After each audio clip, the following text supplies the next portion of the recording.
Assalamualaikum warahmatullahi ta'ala wabarakatuhu. My name is Shena Sisa Omar Tahi. Today, I will demonstrate and explain the basic volleyball skill called seating. What is seating? Ang seating ay isang kasanayan sa volleyball, kung saan ang bola ay itinutulak pataas upang ihanda ito para sa isang umaatake.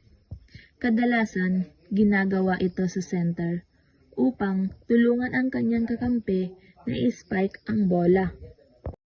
Tamang position ng kamay at katawan. Ngayon, titignan natin ang tamang position.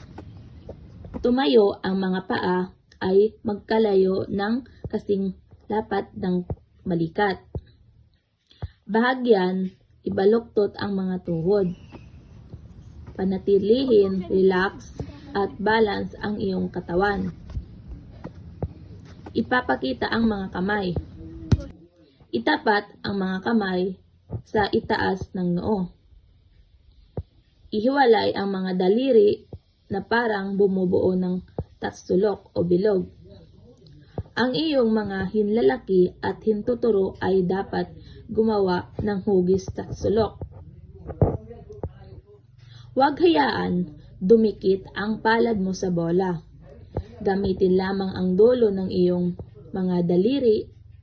Panatilihin malambot ang iyong mga kamay, hindi matigas.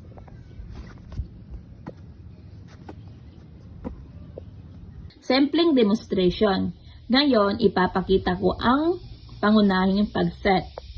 Habang paparating ang bola, iposisyon ang iyong mga kamay sa ilalim ng bola. Saluhin ang bola gamit ang dulo ng iyong mga daliri. Bahagyan, ibaluktot ang iyong mga tuhod. Pagkatapos, itulak ang bola pataas gamit ang iyong mga kamay at mga binti. Ang paggalaw ng iyong mga kamay at tuhod ay dapat na magkasabay para sa isang maayos na set. Mahalagang tips. Narito ang ilan mahalagang tip para sa pag-set. Gamitin lamang ang dulo ng iyong mga daliri, hindi ang iyong mga palad. Panatilihin, relax ang iyong mga kamay.